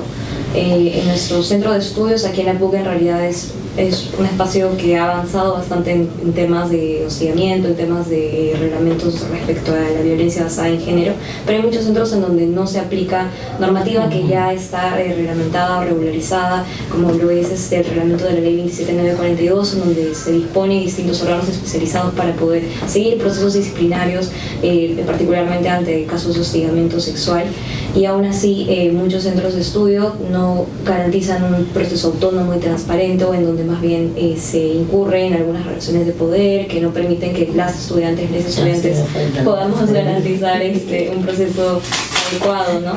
En ese sentido, quisiera consultarles qué hacer frente a este tipo de situaciones en donde una vez más la ley se queda en el papel. Cómo responder ante ello, o qué mecanismos de fiscalización ustedes podrían garantizar desde cualquiera de las cámaras, y también para permitir una articulación constante, ¿no? Ya lo mencionaba el candidato Martín Soto respecto a poder continuar garantizando una participación adecuada del estudiantado, ¿no? De los universitarios, universitarias y ello, ¿no? Ahí no sé, quizás me puedan dar algunas apreciaciones en torno a ello. Comenzamos con la primera palabra de cualquiera de ustedes. Piensa Martín, porque de verdad la pregunta ha sido tan larga, porque ella sintetizar me parece que ha sido demasiado larga, pero bueno, de una parte yo diré otra parte, ¿no? Primero muchas gracias, Consuelo, por la pregunta. Sí, vivimos el país y la región una arremetida conservadora muy fuerte, que creo que hay que defender y hay que enfrentar con las herramientas de la democracia. O sea, yo creo que la polarización y la posverdad son las herramientas con las que el conservadurismo nos está ganando la narrativa, y lo digo porque hay conversaciones que tienen que ver, voy a tratar de caricaturizar un poco, con que tengan derecho los Terians, mientras que hay gente que está avanzando haciendo canchitas de fútbol de concreto con 8 bolsas de cemento y se va ganando adeptos a la causa del conservadurismo. A mí me parecería impensable que un antiguo habitué del cine Tauro lidere cosas. O sea, no entiendo cómo personas que no pueden hilvanar 2 ideas seguidas lideran cosas y la gente los aplaude y repiten familia, patria, y entonces creo que tenemos que darle una batalla clara y frontal contra eso, pero estamos muy divididos, estamos muy dispersos. Uno, desde el partido estamos claros en que la primera parte de la pregunta sobre el aborto legal, todo lo que está en la ley tiene que implementarse ya. Allí no hay mayor discusión. No sé si es del todo satisfactorio, pero es un primer piso en donde estamos de acuerdo. Sobre ese primer piso creo que toca construir las otras causales, las otras situaciones, y entender para dónde las grandes democracias han avanzado. Porque, ojo, en esta discusión, creo yo, estamos llegando tarde, ¿no? Estamos llegando tarde. Todo lo que son derechos de minorías, medidas de protección, educación sexual integral, estamos llegando tarde. Es decir, no estamos escribiendo o no estamos escribiendo la historia, o estamos descubriendo la rueda. Luego te diría, en el tema del hostigamiento, me parece que hemos avanzado, pero creo que hay más desafíos, y podemos discrepar, que no son de legislación, sino son más de fiscalización en un caso, pero generalmente son de implementación. ¿Por qué? Porque teniendo una normativa que más o menos te marca un parámetro de cómo administrativamente se tendrían que abordar estos temas, no todas las universidades lo están implementando por igual, y algunas ni siquiera quieren hacerlo. Y también es verdad que hay mucho encubrimiento. Yo conozco el caso de cerca porque mi compañera en esta universidad denunció hace no muchos años, y al final del día le dieron vuelta y que no sé qué cosa, y quedó en nada. Y se está pelando, en fin, pero lo que quiero decir es, siendo esta una universidad que sí se toma en serio las cosas, no te creas que todo el monte es orégano, ni que las cosas están bien. Pero nuevamente, ya no es un tema de política, ya no es un tema de legislación, y acá también quiero ser claro, aquel invitado que se siente acá y que te diga que para cada problema va a dar una ley, o no tiene idea de lo que está haciendo, o no está siendo leal con los atributos de un diputado o de un senador. Hay muchas cosas en las que se tienen que hacer cumplir las cosas que ya están hechas. Podrán faltar protocolos, pero eso ya no es el atributo de un diputado o de un senador. Entonces, yo te diría, primero, que estemos todos unidos y preparados para enfrentar el azote de los antiderechos y de los conservadores, que vienen ganando demasiado terreno en las calles, en las plazas. La gente cree ese discurso de posverdad. Dos, sí creo que hay todavía batallas que dar, no solamente desde el punto de vista del aborto legal para no morir, sino también desde entender las libertades y un verdadero liberalismo político que defiende estas libertades, en este caso de titularidad de las mujeres. Y lo último que te diría es, en temas de hostigamiento y demás, yo creo que hemos avanzado tanto en el hostigamiento laboral en el trabajo como en el hostigamiento en la relación de poder que se tiene en las aulas, pero falta que las autoridades se tomen más en serio, porque también es verdad que hay una autonomía universitaria que, ojo, siempre hay que tener cuidado con qué puertas pedimos que se abran, porque hoy día estás abriendo por un tema legítimo el hostigamiento, que se abra la puerta en la cual los diputados se van a meter a las universidades, pero si son diputados conservadores, si son diputados antiderechos, una vez que se metan por esa puerta que le estás abriendo, tú no sabes en dónde termina. Entonces yo creo que debemos dejar que sean los estudiantes con sus representantes y las autoridades los que batallen esta buena batalla y que se reclame que se administre justicia de manera oportuna y respetando y siendo objetivos con la víctima. Hasta ahí llego yo, Susana. Claro que sí, antes de que pueda pasar, de todas maneras, ahí creo que el trabajo más bien nace o surge a falta de que SUNEDU ahorita esté totalmente inoperativa, ¿no? Ya desmantelado, y también ahí lo que más bien sucede en este tipo de casos es que también hay muchas implicancias en donde las autoridades también hacen oídos sordos, o en todo caso también puede haber casos de encubrimiento, como ya lo señalaba. En la UNSAC ahí nomás se señalaba que no había presupuesto suficiente para poder implementar un tribunal disciplinario, y ese tipo de cuestiones no se pueden replicar, no deberían replicarse en todo caso en otros centros de estudio, por lo que sí, totalmente es un trabajo que tiene que mediarse entre autoridades y estudiantes, pero que también surge como demandas más macro de alguna manera, en donde incluso se ha hablado ya de proyectos de ley por parte de otros congresistas para implementar incluso tribunales que estén por encima de las instancias universitarias, para evitar este tipo de conflictos de interés en algunas situaciones, ¿no? Pero ya eso es otro tema, pero que definitivamente tiene que trabajarse en esa línea, ¿no? De acuerdo. También estoy de acuerdo contigo, y yo creo, al igual que Martín, de que quizás hay ciertos ámbitos que está bien que se regulen en la ley de manera general, pero específicamente a través de las directivas, de los protocolos, dejen que sean las propias instituciones las que vayan reglamentándolos, más aún tratándose de instituciones educativas, ¿ya? Ahora, mira, en el tema de la violencia de género, a pesar de que hemos avanzado, y creo que hemos avanzado un poco, tenemos muchas tareas pendientes, ¿no? Sobre todo, a mí me preocupa mucho de que se haya retrocedido en la ley de igualdad de oportunidades, quitándole el enfoque de género al tema cómo se debe abordar ciertos problemas, ¿no? Tampoco ya no es obligatoria la capacitación a los funcionarios públicos. Imagínate, y en el tema, por ejemplo, de la impartición de justicia, para nosotros constituía un gran avance, ¿no?, haber implementado protocolos con enfoque de género, que eso lo habíamos traído copiándonos, digo yo, modelos argentinos, modelos de España, de otros países, y que la verdad ayudaron mucho para el tema de la violencia contra la mujer y del entorno familiar, pero que creemos que falta mucho por hacer, porque no sé si tú habrás reparado, ustedes habrán reparado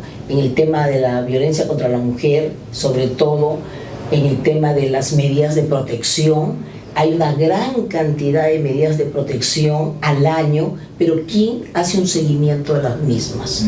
No hay seguimiento, ¿no?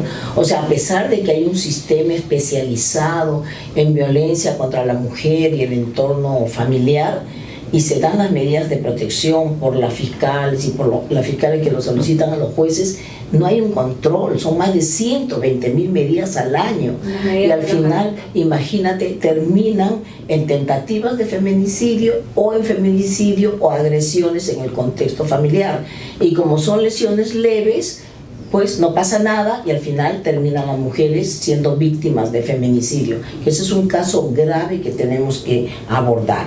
Ahora, sobre el tema del aborto, a pesar de que existe el aborto terapéutico, no se admite el tema de un aborto sentimental, ¿no? Cuando se sabe que una menor que es víctima de una violación sexual, en este caso de un acto contra la integridad e indemnidad sexual, puede sufrir una violencia psicológica tan grande que eso puede trastocar toda su vida a futuro. Y por eso cuando me hicieron una pregunta de que si nosotros estábamos de acuerdo respecto del aborto terapéutico, no, por supuesto que sí, es más, hasta un aborto producto de una violación sexual, y sobre eso ya ustedes saben, se ha pronunciado el comité de la CEDAW, ¿no es cierto?, lo ha dicho en varias oportunidades.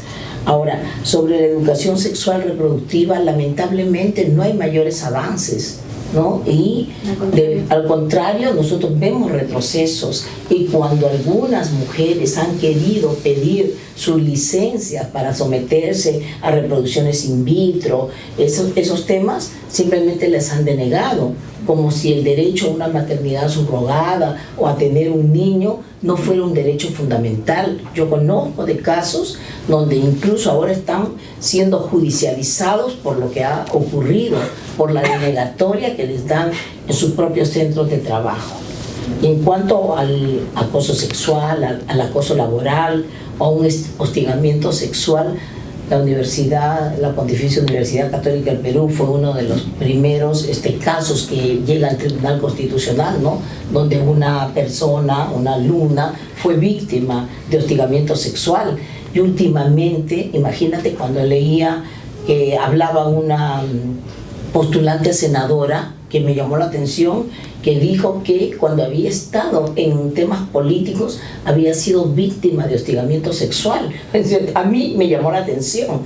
Imagínate cómo será en el caso de las alumnas, ¿no? En las universidades, donde lamentablemente los profesores, algunos, hacen acoso sexual o hostigamiento sexual respecto de ellas. Yo creo que sí hay mucho que hacer. Y a pesar de que la pregunta de Consuelo no ha sido larga en ese sentido, porque quiere ahorrar tiempo, entiendo yo, era necesaria. Y era necesaria porque es un tema que nos interesa a todos, especialmente a las mujeres. Sí. Yo chiquito, para complementar, sí creo que hay un tema de sistema nuevamente, ¿no? Es decir, cuando yo ponía el ejemplo del Código Civil, Constitución, Acuerdo Nacional, pero otros textos normativos han sido principalmente hechos, como el Código Civil, hechos por hombres blancos de Lima, por hombres blancos de un par de universidades, de 5 distritos, y eso también traduce una cosmovisión y una ideología en cómo se está rigiendo la vida civil de un país. A eso me refería cuando es momento de generar un nuevo entendimiento que, insisto, no pasa por hablar de una constitución, pasa por entender cuáles son los instrumentos que regulan la vida, cómo se hereda, cómo se ponen los apellidos, quién es quién, cuál es la responsabilidad civil, etcétera, etcétera. Ya, todo eso merece un nuevo entendimiento y no un código tipo Frankenstein como el Código Civil que tenemos hoy, pero, insisto, en la medida en que determinadas voces, por ejemplo, estuvimos en la Casa de las Chicas Trans, esas voces no están presentes en ninguna parte. Si nadie tiene agencia para darle un micrófono, y esa es responsabilidad de los representantes, esas voces van a seguir siendo absolutamente marginadas. A eso no hay derecho. De la misma manera en que las voces de aquellos pacientes con tuberculosis son 33.000, por ejemplo, personas con tuberculosis multidroga-resistente que mueren cada año, y nadie las ve. ¿Y sabes por qué no las vemos? Porque tienen una vulnerabilidad, son pobres extremos. Entonces lo que te quiero decir es, hay un elenco de dificultades que hay que pensar bien, porque si no, esta mujer, mira, 90, Sistema Nacional de Cuidados, eso quería llegar, que el Congreso pudo aprobar y no aprobó porque es un Congreso contra derechos. Le daba un ingreso a quien está a cargo de cuidar a una familia, acceso a salud y acceso a pensión. El 90% de las personas que cuidan a alguien son mujeres. Y si una mujer no tiene un ingreso, tiene que dejar su trabajo, va a ser víctima de violencia intrafamiliar, porque depende del marido, del esposo, de quien haga sus veces. Entonces, hay un elenco de cosas que tenemos que hacer, o que reciban adecuadamente las denuncias de las comisarías. Entonces, este tipo de problemas creo que también son importantes, tan importantes como hablar del hostigamiento laboral o de hablar del hostigamiento infantil, porque estamos discutiendo, no digo que sea inválido, pero un problema que es para una élite. Y hay problemas de las grandes mayorías que necesitan que también lo pongamos sobre la mesa, y necesita además que las personas inteligentes y preparadas como tú, Consuelo, como tú, Rafa, como Alejandro, nos ayuden con la fuerza de la federación a llegar a ellas. Pues en ese sentido yo también quería agregar muy puntual que has permitido visibilizar un problema que es muy importante de los sectores vulnerables, ¿no? Y a mí, por ejemplo, me lastima mucho cuando veo el caso de homosexuales que necesitan de los tratamientos especiales, y sé de los problemas que ellos tienen para obtener el medicamento que requieren, ¿no? Entonces mucha estigmatización. Entonces es importantísimo que un problema como esto de minorías, ¿no? Que no son las clásicas, sino es otro tipo de minorías donde implica una discriminación por razones de opción sexual, tengan que ser visibilizadas. Y yo la verdad también les agradezco porque permiten poner sobre el tapete y sobre el debate algo que es muy importante.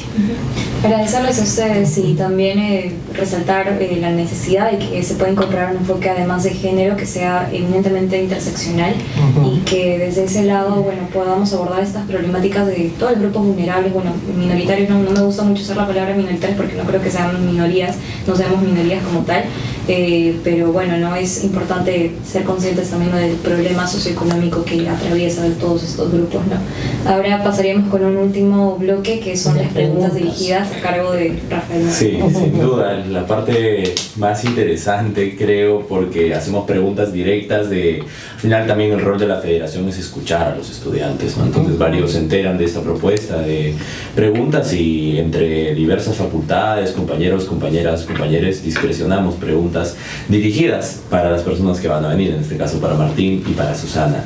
No sé quién quiera pasar primero por la pregunta. Cualquiera de los dos. Quizás Martín, empezamos. Bueno, Martín, esto es algo que hablábamos con los compañeros, sobre todo de ciencias políticas. Quizás la pregunta va a ser más relacionada a Realpolitik, no tanto a una profundización de cuestiones ideológicas.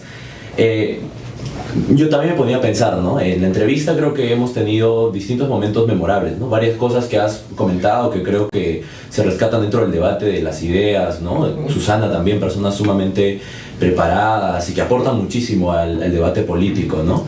Pero me ponía a pensar en el debate presidencial cuando Carlos Álvarez participó y yo tengo dos momentos memorables, ¿no? Cuando dijo lo de pena de muerte y cuando invitó a César Acuña. Entonces, yo realmente pregunto, Martín, ¿qué aportes reales hace Carlos Álvarez al partido País para Todos, ¿no? Creo que un poco, Martín, tú has sido, a veces, y en la entrevista lo hemos visto, el cable a tierra de algunas propuestas, ¿no? Cuando se habla de pena de muerte, aquí en el espacio hablamos de discrecionar o de llevarlo a un debate, ¿no? Entonces, ¿es realmente positivo que un candidato vaya a entrevistas y diga pena de muerte y al final quienes están detrás de los planes de trabajo, quienes realmente están discutiendo propuestas un poco más aterrizadas, intenten explicarlas de la mejor manera? ¿Qué aporta Carlos Álvarez a País para Todos? Bueno, primero, sin quitarle el cuerpo a la pregunta, en mi condición de invitado, mal haría yo en responder por el partido, porque yo no soy parte del partido, no milito en el partido, no soy autoridad del partido, y lo que yo he hecho es asumir una responsabilidad precisamente en la dimensión que Rafael tú mencionas, ¿no? Que es cómo ayudamos a poner ideas de política pública, a ver cómo estas ideas de política pública se pueden expresar en el espacio fiscal de un presupuesto general de la República. Entonces, esa es un poco mi labor. Más que, mal haría yo en opinar sobre... Primero, opinar sobre el candidato presidencial, ¿no? En términos de qué aporta o qué no aporta. Y luego en hablar o irrogarme la representatividad de un partido del cual, lamentablemente, digo, no soy parte. Soy solo un invitado de Carlos, además, que además soy invitado precisamente porque primero me encargaron de ver la parte técnica y a partir de esa invitación a la parte técnica, a ver el plan de gobierno, me dicen, oye, varias de estas cosas hay que discutirlas en la Cámara de Diputados. Sí, y me tira el desafío y yo digo, ya está bien, sí me dan ganas de comprarme el pleito porque creo que el país está yendo hacia abajo, ¿no? Entonces, en términos de aportes reales, lo que te puedo decir es, en el ejercicio de hacer plan de gobierno, yo he hablado con otros colegas de otros partidos, Carlos Álvarez debe ser de los pocos, y esto sí lo puede también dar constancia la doctora Susana, Julia Príncipe, otros, Juan Sheput, otros personajes de relevancia y de peso político que nos acompañan. Primero, que Carlos ha participado y eso me parece valioso porque cuando yo comentaba con algunos colegas me dicen, ¿tu candidato presidencial participa? Yo, sí, el mío no, el mío espera que le mandemos una ayuda de memoria o algo. No, le digo, participa y además incomoda con preguntas que salen de la caja y que nos obligan a pensar más. El ejemplo que yo he puesto es el tema de la anemia. Junto con algunos 6 viceministros de política social y expertos de política social que participan en el equipo de plan de gobierno, habíamos visto que el número para enfrentar la anemia infantil, digo yo, no la que grave, la que queremos enfrentar, porque cuando tienes grandecito tú te puedes curar con anemia, como es tu sangrecita, ya estamos grandes, cada uno baila con su pañuelo. Pero la anemia infantil lo que tiene es 3% por año. Ese fue el número al que llegamos. Y ahí Carlos dice, ¿por qué no puede ser 5? ¿Por qué no puede ser 4? Y traslada la pregunta ¿qué necesitarían ustedes? ¿Qué tipo de recursos? ¿Qué tipo de incentivos? ¿Qué tipo de financiamiento para llegar a esto que yo quiero que pase? Porque no podemos demorar. Y me pareció curioso, y por eso lo pongo como anécdota, porque primero, sí me parece que son preguntas que aportan. Creo que el poder de un líder no solamente está en poner una visión de país, sino en hacer preguntas que te desafían a romper el esquema mental en el que estás metido, porque estás en un esquema muy técnico. Entonces, desde esa mirada, yo no me quedaría solamente en un tema, en la bala de plata, porque además lo que yo respeto de ese tema es que ha conectado con la ciudadanía, que ha conectado primero, y creo que ahí hay una ilusión que la gente tiene respecto de él. Lo segundo, también creo que, porque mencionaste al señor Acuña, ¿no? Ahora que hablábamos de SUNEDU, principal responsable no solamente de la contrarreforma universitaria y de los temas de salud, es el señor Acuña. Sí. El tema que se haya perdido beca 18, también el señor Acuña, porque no le chorrea de la beca 18. Y como se maneja una ingente cantidad de presupuesto, pues la ha bloqueado. Pero bueno, entonces, también me parece, menciono lo de Acuña porque está en la pregunta, porque me parece que no toda la política tiene que ser gris, opaca o parca, y creo que, como decían los pitucos marrones, ¿no? Ha metido una chiqui sin engolosinar. Y creo que la vio, y a efectos de realpolitik, como tú también anunciabas, en el primer momento ha dominado la conversación, porque es un fenómeno que la ciencia política tendrá que estudiar en algún momento, porque tienes a un tipo, ya de acuerdo, no viene del establishment, pero ha estado 42 años haciendo humor, obra social, etc. Es invitado de un partido político del cual no es dueño, no es autoridad, no es nada. Dos, no hace campaña tradicional, tú no lo vas a ver con un polo, tú no lo vas a ver con una portátil, no quiere hacer ese tipo de campaña, quiere caminar solo por los mercados y hablar con la gente. Y hacer imitaciones a veces también. Y a veces hace imitaciones porque le parece que le pone alegría, pero fíjate que, y lo otro, no ha puesto todos los candidatos, tiene un equipo muy chico de invitados que nos hemos encontrado en el camino, y sin embargo, y a esto quería llegar, hace más de un año está tercero en todas las encuestas, tercero o cuarto, depende de quién mida, pero ahí está. No es el Fujimori, o sea, Keiko Fujimori tiene 20 años haciendo campaña política. López Aliaga tiene la elección anterior y tiene 3 años utilizando la alcaldía de Lima para hacer campaña política. Todos los postes del Rima, Camancá, Estarapacá, Breña, Jesús María, todos los postes están llenos de la R. ¿Ustedes han visto afiches, carteles, banners, billboards, lo que sea de Carlos Álvarez? No hay. Es el único candidato que ha devuelto a la franja. Es el único candidato que ha devuelto a los policías. Y no quiero sonar a un defensor de Carlos porque no lo necesita. Lo que te quiero decir es que es un fenómeno bien extraño, pero es por eso que tú decías realpolitik. Ha conectado con la ciudadanía, primero con un discurso para enfrentar a los criminales y a la violencia. Y ahora, mira, yo subí un video, yo no suelo hacer eso en mis redes, pero subí donde después del post-debate él hace nuevamente la imitación.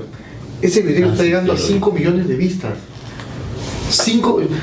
O sea, gracias Carlos, hay 5 millones de personas que han visto ese video y han visto mi publicidad.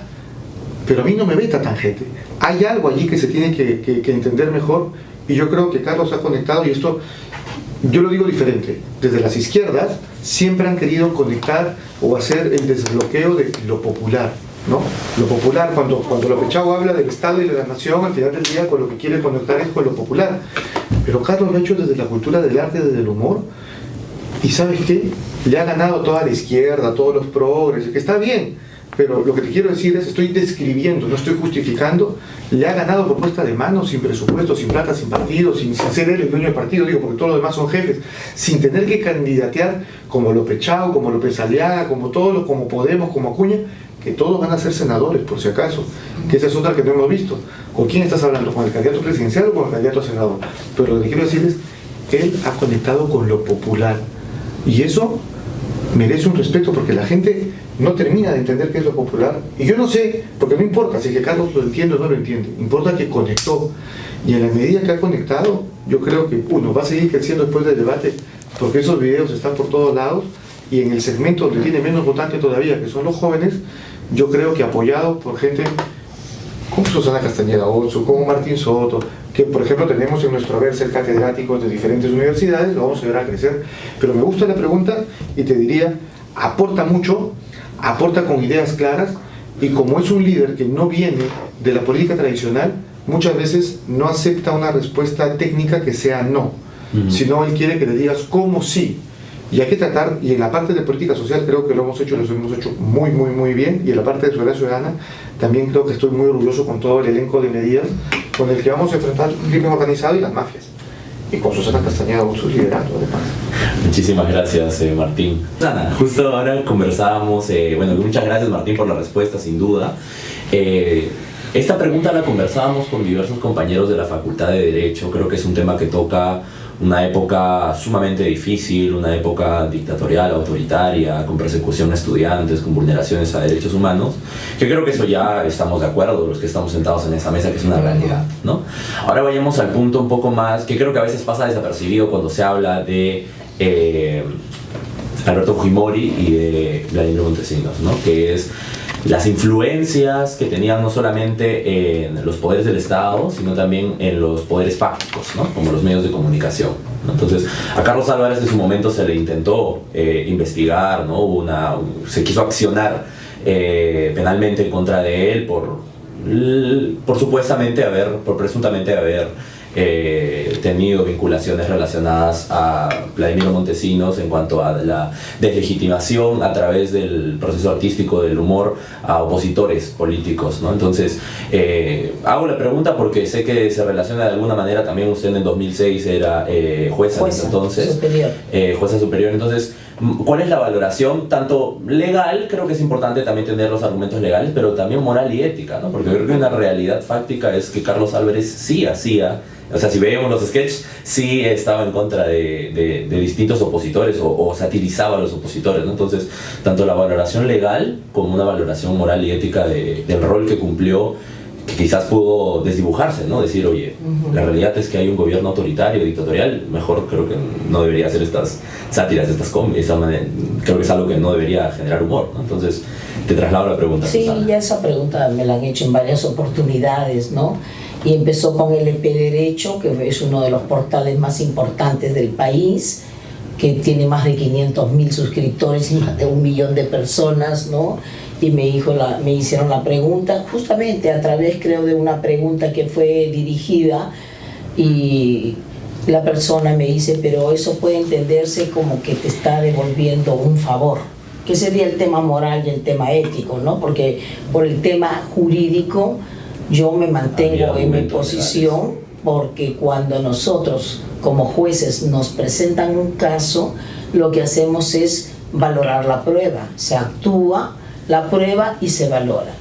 Y si la imputación fiscal fue de que hay una persona que era gerente de la radio, de una empresa de comunicación, ¿cómo se llama esta que es del Estado? Canal 7, que era OTE Perú, que ella llevaba los sobres con dinero tanto para Carlos Álvarez como para Tulio Loza, y que los traía firmados, ¿no? Esa era la imputación, y que eso era a cambio de 4 o 6 meses por haber tenido humor político para apoyar a Alberto Fujimori. Lo cierto es que se demostró, por lo que dijeron las mismas señoras, de que nunca lo vieron en el CIN. Se llegó a implementar, según mis compañeras que dan el voto en mayoría, un sistema, no solamente para ellos, sino para muchos más, porque este fue un caso muy grande que implicaba como a cerca de 31 personas más o menos, y se llegó a demostrar de que ellos nunca llegaron al CIN y que no se demostró que fueran sus firmas. Y la señora negó que les hubiese entregado el dinero. Entonces, nosotros los jueces trabajamos con base en pruebas, ¿no? Y técnicamente, para mí, no se llegó a aprobar la imputación, para mis compañeras sí, y ellas incluso dieron su voto mayoritario, con el cual había condena, porque en una sala de 3, con 2 votos, hacen mayoría, y yo fui la que dio el voto minoritario. Y la Corte Suprema, por unanimidad, cuando interponen el recurso de nulidad, porque estaba bajo las reglas del Código de Procedimientos Penales, determinan de que es una persona que no se ha llegado a aprobar la imputación, y por lo tanto debería ser absuelto de los cargos. Revocan la condena y lo absuelven. Y lo mismo ocurrió con Laura Bozzo, porque Laura Bozzo fue también imputada de haber recibido 3 dineros que constituyen 3 peculados, y que formaba parte de la organización criminal. Mis compañeras dijeron que ella formaba parte de la organización criminal. Yo fui de la idea que no se había demostrado eso, ni tampoco un peculado, sino 2 peculados. Y no obstante ello, una de ellas dijo que se le dé 4x3, yo di 4x3, y una dijo que era 6, y también la Sala Suprema ratificó nuestra posición. O sea, yo no tengo ningún problema en decir que para mí la imputación fiscal no fue probada.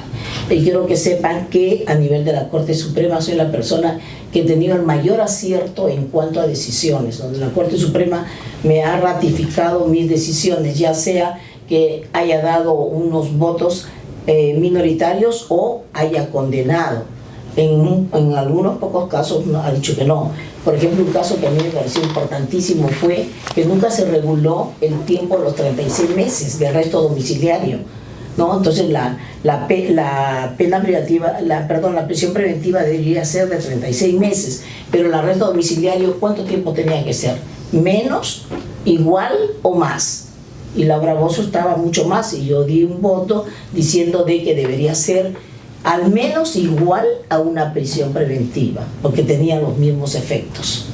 Y la Corte Suprema también lo ratificó en un caso que luego se ha llegado a ratificar en distintos fallos, salvo el caso de Wolfenson, que era que si la pena de 2 por 1 se iba a computar o no se iba a computar, que fue un caso donde el Tribunal Constitucional tuvo que dar marcha atrás después de que los propios miembros del Congreso le habían pedido una demanda de inconstitucionalidad. Entonces, sobre ese tema yo no tengo problema. Ahora, sobre el tema moral o un tema ético, considero que tampoco lo hay.